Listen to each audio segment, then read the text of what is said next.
Alors, chers élèves, bonjour. Avec vous, professeur Ahmed Boulmal, ici qualifié Mzalla, Académie régionale Lyon Saqi al-Hamra. Donc, dans le cadre de la révision relative à l'examen national, aujourd'hui, chers élèves, on vous propose un exercice de rappel sur les nombres complexes.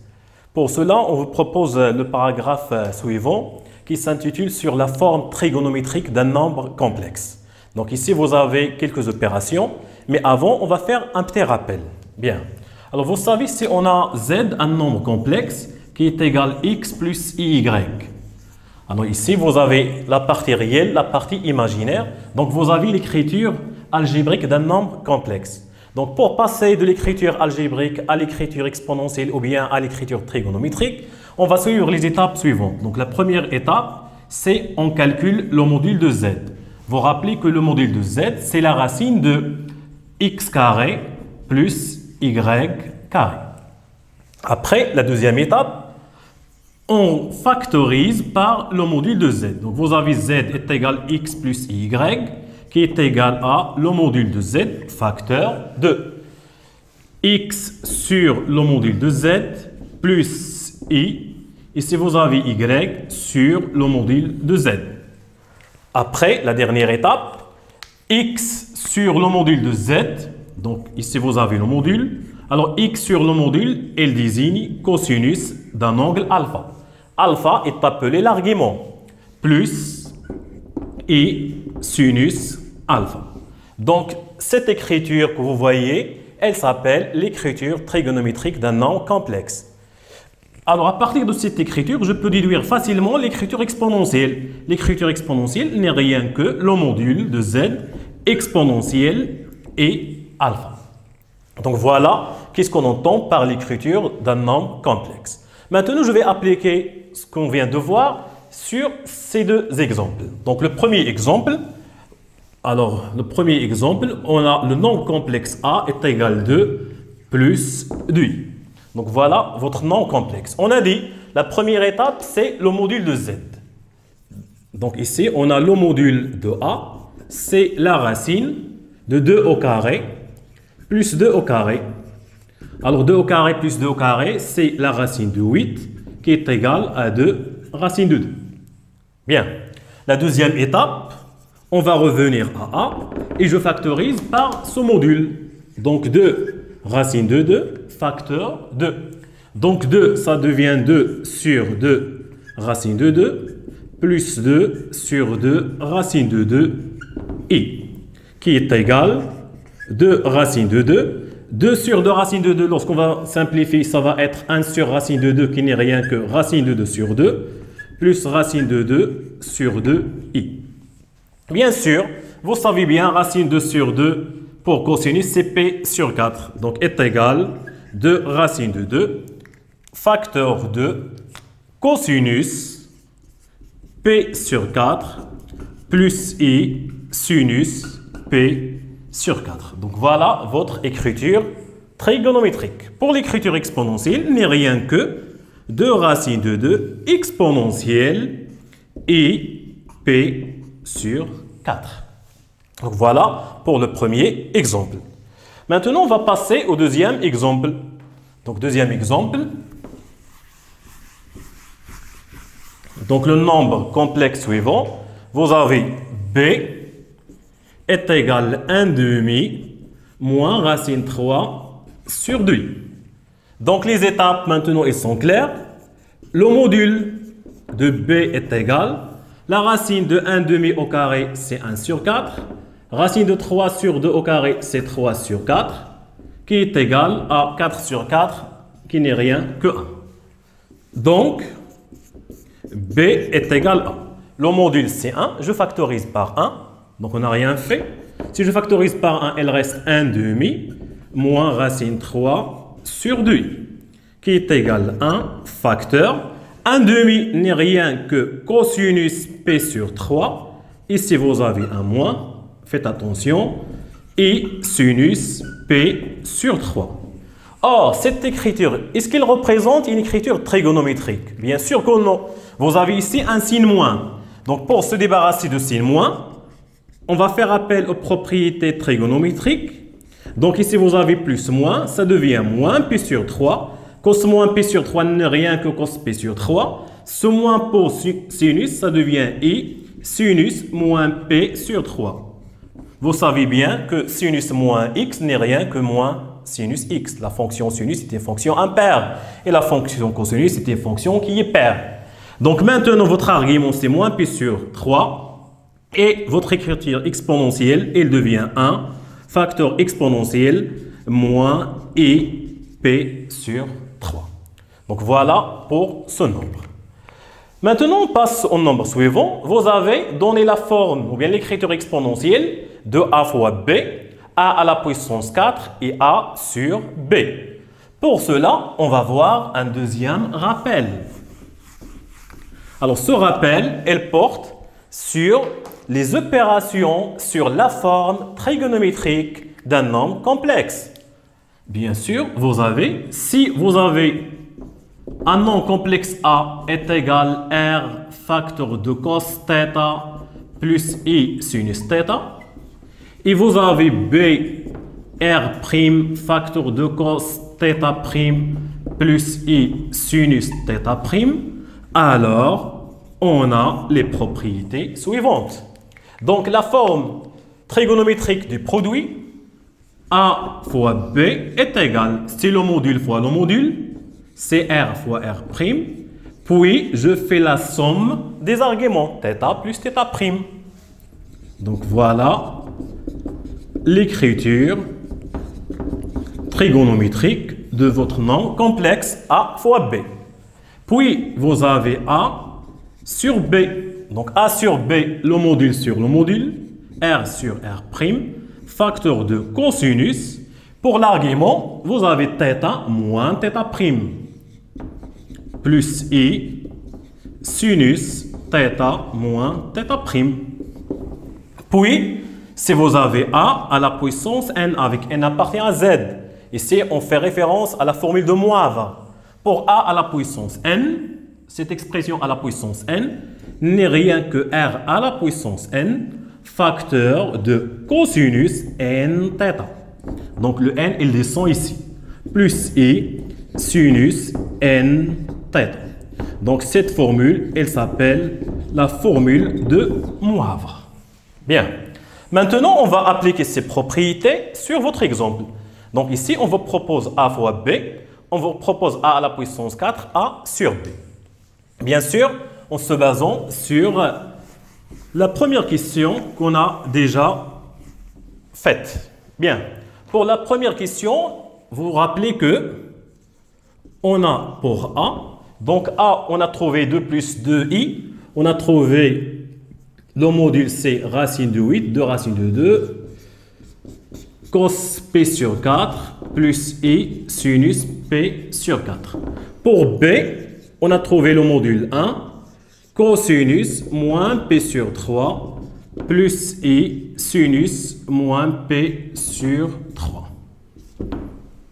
Bien. Donc, maintenant, quelle est la forme trigonométrique de A fois B? Donc, A fois B, elle va donner. Donc, A fois B. Donc, le module fois le module. Donc, racine 8 fois 1, c'est racine 8, c'est-à-dire 2 racines de 2.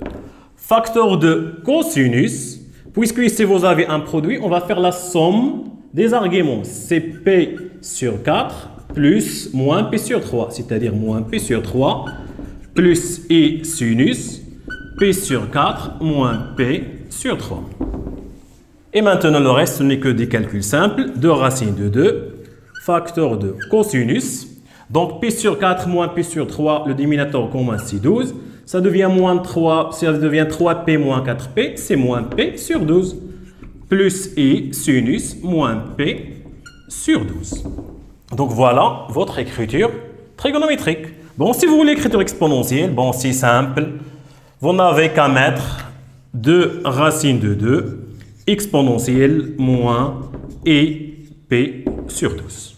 Donc voilà pour A fois B. Maintenant, on va passer à A sur B. Puis on va revenir à A à la puissance 4.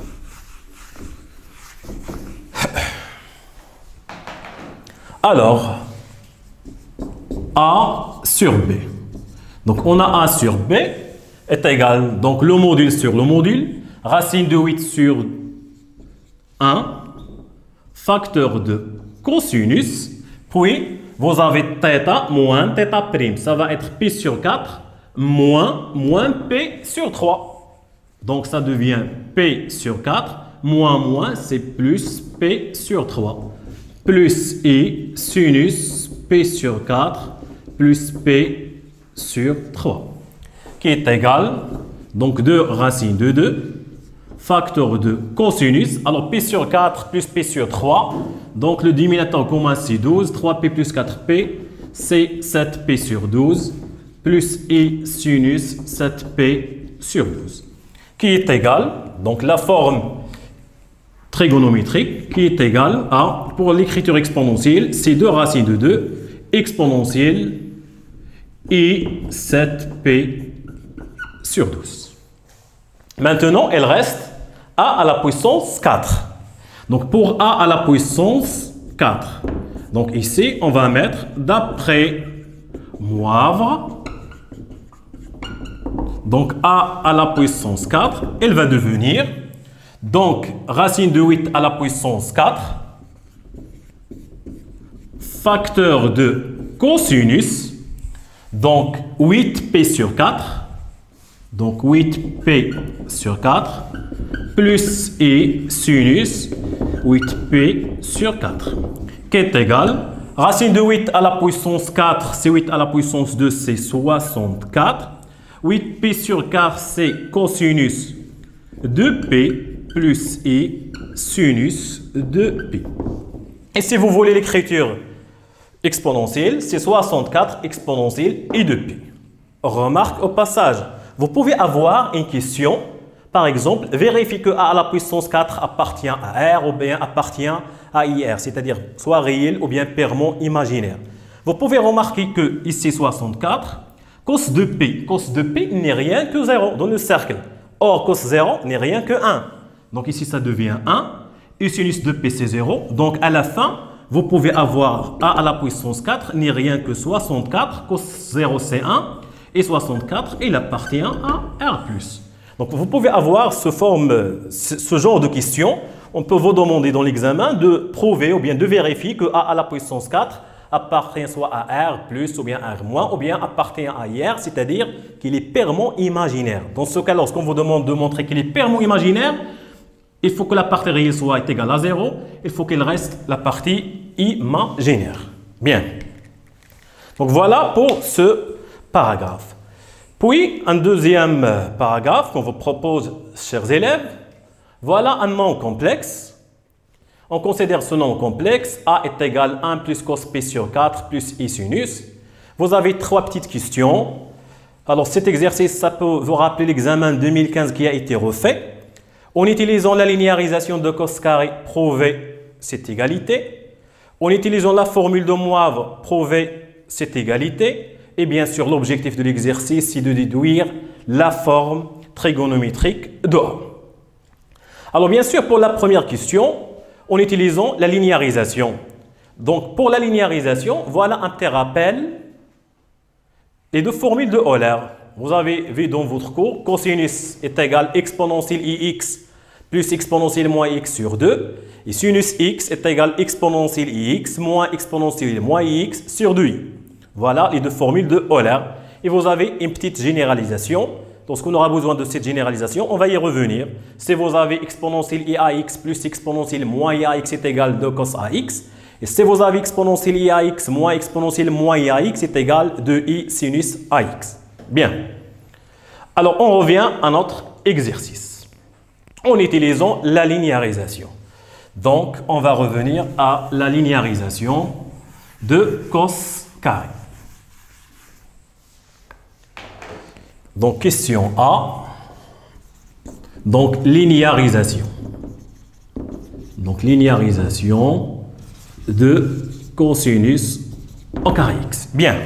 Donc, le point de départ, chers élèves, on a, d'après Euler, donc un peu de rédaction, on a d'après Euler, cosinus x est égal exponentielle ix plus exponentielle moins ix sur 2. Après, on va faire le au carré. On vous demande cos carré. Si on demande à la puissance 3, on va faire à la puissance 3. Donc, cosinus x à la puissance 2 est égal à exponentielle ix plus exponentielle moins ix sur 2 et on va faire le taux au carré qui est égal à. Donc ici vous avez 2 au carré, c'est 4.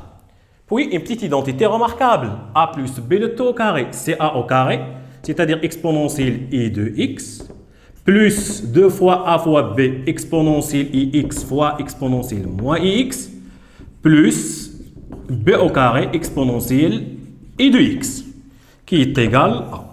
Donc ici vous avez 4. Donc déjà exponentielle x fois exponentielle moins x c'est exponentielle 0 qui est égal à 1. Donc 2 fois 1 c'est 2. Maintenant, faites attention à cette expression. C'est la généralisation dont on a parlé tout à l'heure. Exponentielle i de x plus exponentielle moins i de x. Donc ici vous avez la même puissance, ici moins plus. Alors la somme de ces deux expressions n'est rien que de cosinus de x. C'est-à-dire si vous avez ici 3, ici 3, ça devient 2 cosinus 3x. Donc ce 2 il est toujours constant. Donc à la fin, on obtient. Donc on va essayer un peu de simplifier notre expression pour voir est-ce qu'on peut arriver à notre résultat. Donc cosinus au carré x est égal. Donc 2 cosinus 2x sur 4, c'est 1 sur 2 cosinus 2x plus 2 sur 4 qui est égal également à 1 demi. On revient à notre exercice. Qu'est-ce qu'on cherche? 2 cosinus au carré. Donc on va multiplier les deux côtés par 2. D'où, si je multiplie ici par 2, 2 cosinus au carré x est égal, si je multiplie par 2, on trouve ici cosinus 2x plus 2 fois 1 sur 2, c'est 1. Donc voilà votre résultat. Bien. Puis, deuxième question, en utilisant la formule de Moivre. Donc voilà, vous avez une expression trigonométrique de première année baccalauréat. Vous vous rappelez bien comment on a montré cette expression. Sinus 2x, c'est sinus a plus b, c'est sin cos plus cosine, etc. Alors, ce monsieur Moivre, il nous a proposé une formule qui est très simple, qui va nous permettre de démontrer quelques propriétés trigonométriques qui ont été l'année dernière un peu compliquées. On va utiliser la formule de Moivre et vous allez remarquer que c'est très très facile. Bien. Donc, on va faire un petit rappel de Moivre. Donc, formule de Moivre, qu'est-ce qu'il dit? Bon, une formule qui est très simple. Formule de Moivre, si vous avez cos x plus i sinus x, c'est-à-dire un nombre complexe de module 1, à la puissance n, avec n appartient à z, est égal à combien? Est égal à cosinus nx plus i sinus nx. Donc voilà la formule de Moivre. La formule de Moivre, elle est finie à cette étape. Maintenant, je vais revenir à notre exercice. On cherche à prouver sinus 2x. Donc, on a cos x plus i sinus x. On va faire le taux au carré. Pourquoi le taux au carré? Car on cherche à prouver sinus 2x ou bien cosinus 2x. Est égal d'après Moivre, cosinus 2x plus i sinus 2x. Donc, la formule de Moivre s'arrête à ce niveau. Donc, cette expression, c'est une identité remarquable. A plus b au carré n'est rien que cos au carré x plus 2 fois a fois b, c'est-à-dire 2i cos x sinus de x plus i sinus x au carré. I au carré, c'est moins 1. Donc, il devient moins sinus au carré. Qui est égal toujours à cosinus 2x plus i sinus 2x. Bien. Maintenant, on va tirer une petite conclusion. On a vu déjà dans vos cours, quand est-ce qu'il y aura une égalité entre deux nombres complexes? Deux complexes sont égaux s'ils ont la même partie réelle ainsi que la même partie imaginaire. Donc ici, on a une égalité entre deux complexes. Donc deux complexes sont égaux S'ils ont la même partie réelle et la même partie imaginaire. Donc ici, la partie réelle, c'est cosinus 2x. Ici, la partie réelle, c'est cos carré moins sinus carré. Alors, on va obtenir le système suivant. Donc, la partie réelle en noir, c'est cosinus 2x. Cosinus 2x est égal à la partie réelle ici, c'est cos carré moins sinus au carré x. La partie imaginaire ici, c'est sinus 2x. Donc, sinus 2x, c'est ce qui nous intéresse dans notre exercice, est égal à, quelle est la partie ici imaginaire, la partie bleue, C2 cos x sin x est égal à 2 cos x fois sinus de x. Nous, on cherche cette partie. Donc, voilà, on a prouvé que sinus 2x est égal à 2 cos x fois sinus x. Et si vous voulez cosinus 2x, voilà à quoi est égal. Mais dans l'exercice, l'objectif, c'est de prouver ce résultat. Bien sûr, on va faire un petit agencement de ces deux résultats pour donner et déduire la forme trigonométrique de A. Donc, l'objectif de l'exercice, c'est de déduire la forme trigonométrique de A. Et vous avez une petite remarque entre parenthèses. Remarquez que P sur 4, vous pouvez le remplacer par 2 fois P sur 2. Bien. Je vais revenir à donc notre exercice A, ou bien notre question A, pardon. A est égal à 1 cos P sur 4 plus I sinus P sur 4. Donc, la première remarque, je vais remplacer P sur 4 par 2P sur 8. Donc, c'est 1 plus cosinus de P sur 8 plus I sinus de P sur 8. Bien. Maintenant, je vais essayer d'appliquer ces deux formules. Donc ici, vous avez 1 plus cosinus 2x. À quoi est égal? C'est 2 cos carré x. Donc voilà 1 plus cosinus 2x. Donc votre x, c'est P sur 8, est égal d'après cette formule. C'est 2 cosinus au carré de quoi? De P sur 8. Plus I sinus de P sur 8. Et sinus 2x. Voilà sinus 2x. C'est 2 cos x sin x, c'est-à-dire I 2 cosinus x. Votre x, c'est P sur 8. Sinus P sur 8. Maintenant, dans la dernière expression, je peux factoriser par quelque chose. Il y a un facteur commun. Quel est votre facteur commun? N'est rien que 2 cosinus P sur 8. Si je factorise, qu'est-ce qu'il reste ici? C'est cos P sur 8 plus I sinus P sur 8. Donc voilà votre forme trigonométrique. Sachant que cosinus P sur 8, vous pouvez le vérifier dans vos cercles trigonométriques, c'est un nombre positif. Donc voilà l'écriture trigonométrique de votre nombre complexe. Et si vous voulez l'écriture exponentielle, c'est 2 cosinus P sur 8 exponentielle et P sur 8. Donc le module c'est P sur 8. Le module, c'est 2 cosinus P sur 8, et l'argument, c'est P sur 8. Donc voilà, chers élèves, notre exercice arrive à sa fin. On l'a consacré juste pour la forme trigonométrique et la forme exponentielle, formule de Moivre et de Euler. J'espère que c'est très bien clair. On vous donne rendez-vous la séance prochaine et merci pour votre attention.